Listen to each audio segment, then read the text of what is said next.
Hey guys, Zach here with No Limits Fitness, and today I want to talk to you about one of the most important parts of your fitness routine that you might be overlooking, and that's recovery. So recovery can come in a lot of different forms, and that's adequate sleep, proper nutrition, stress management. We all know stretching is probably the most common form people use for recovery, and it all kind of comes together. So I want to go over a piece of recovery with you today that's simple to work in and can provide a lot of benefits to your routine. All right, so foam rolling. Most of us have probably heard of it. Some of you have likely even done it before. Today I want to break down exactly how it's going to help you out, the benefits of it, and then I'm going to walk us through a little foam rolling routine that you can implement really any time of the day. The great thing about foam rolling is there's really no wrong time to do it. So before exercise is great to get you loosened up and get the proper muscles firing, which is what this particular one's going to be all about. But if it's waking up and you're a little stiff, it's great to work in. So there's really not a wrong time to do it. Anytime you can fit it in is great, and you really only need about 5 minutes, so it doesn't really need to be super in depth. The routine I'm going to take you through today is meant to take about 5 minutes, and it's going to hit several different body parts. The routine I want to take us through today is going to be about 5 different exercises. We're going to hit 5 different body groups. These are parts of the body that we see a lot of times as trainers are pretty stressed out from posture imbalances, just kind of chronic day-to-day living, ends up with tight muscles. Specifically, we're going to be looking at the hips, our lats, our thoracic spine, our quads, and our calves, and kind of working those parts out. Before working out, we'll get the proper muscles firing. You want your glutes firing on squat movements, for example, and sometimes tight hips can kind of throw that out. So we're going to look at loosening all those muscles up that we see a lot of tightness in with most people that we work with. And like I said, each body part's going to take about a minute. You really don't want to go much longer than that. The idea is simple. You've got those little knots and adhesions in your back, and just a little pressure from the foam roller can help those get to release and kind of get you some relief there. All right, so the first exercise that I'm going to take you through today is going to be the foam rolling for your thoracic spine. So what you want to do is position yourself right here. You're just going to kind of gently lean back onto the foam roller. Start with it right in the center of your shoulder blades. If you cross your arms across your chest, this will kind of get a little bit more, of your back onto the foam roller and a little bit more of the muscles pushed out, so you can get a little bit more of the pressure that you want. From there, you can lift your hips, and you're just going to gently walk yourself up and down the foam roller. And like I said, you're going to spend about 1 minute on each body group.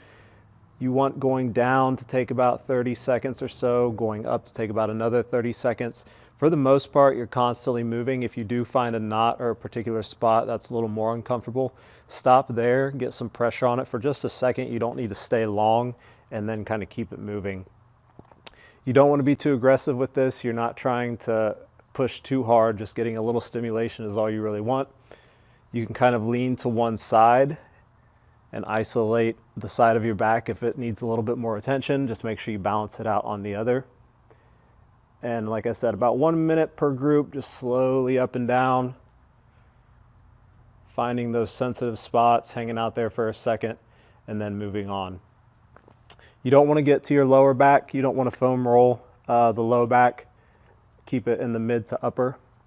So the next one we're going to do is going to be for our lats. Now the lats are this muscle that run all right down along here. These tend to get tight because we don't do a lot of overhead stuff, but we do spend a lot of time at computers and stuff like that. So I'm going to show you how to roll out both lats real quickly to help you improve a little bit of your shoulder as well as thoracic mobility. So with this, you're going to want to lean onto it. I like to start low at the bottom of my lat, which comes down to about my mid back, and I'm going to actually start rolling up. I like to turn my hand up. It gets a little bit more exposure there, and you just gently walk yourself down. Again, taking about 30 seconds to go down and up, stopping on any tight points to kind of rub those out, and then keep it moving. And you're coming all the way up to just the bottom of your armpit. You'll kind of feel when you start to get onto the back of your shoulder, and that's about where you want to kind of top it out, and then start working our way back down. Also be careful not to lean forward too much here. You'll start rolling your rib cage, and you don't want to foam roll bone. So keep it open with the chest a little bit. Try not to come in too much, and we're here for about 30 seconds. So after you finish your lats up, we're just going to keep working down from there, and next we're going to go to our hip flexors. So this is kind of like the lats. We're going to need to do both sides. So pick which side you want to start on. You're going to come over on all fours, drop whichever hip down you want onto the foam roller. You're going to have a little bit of a twist so that this hip can open up and it can stabilize over here on the ground to help you roll this out. Now the hip flexor is a small area, so you're going to go a little bit quicker rather than taking a whole 30 seconds to cover the whole muscle. And then it's right back up. And you'll find the deep pocket there in your hip, and that's where you want it. It's one of the more sensitive areas, so you'll definitely know it when you hit it. Again, taking your time. If you find knots, I would say just kind of keep it moving here because it's such a small muscle. There's not a lot of area to hold it in place. So just kind of keep it moving. And then when you do find the spots, just a small little friction and you'll be good. Next, we're going to hit our quads. So this one is positioned similar to the hip flexor that we just did.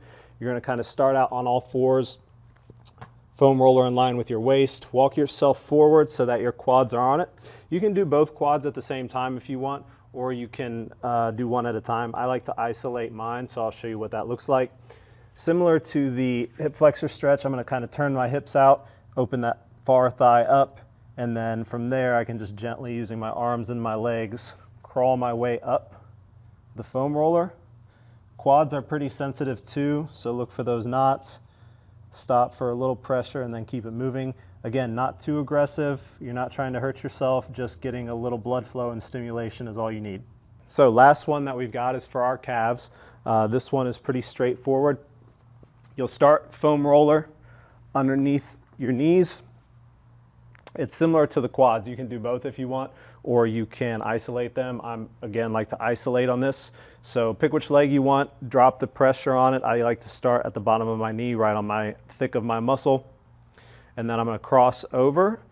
And you can keep your butt down if you want, or you can elevate for a little bit more pressure. Find what's comfortable for you. Again, you don't want it to be too painful because it can be. You're just looking for a nice kind of mild discomfort.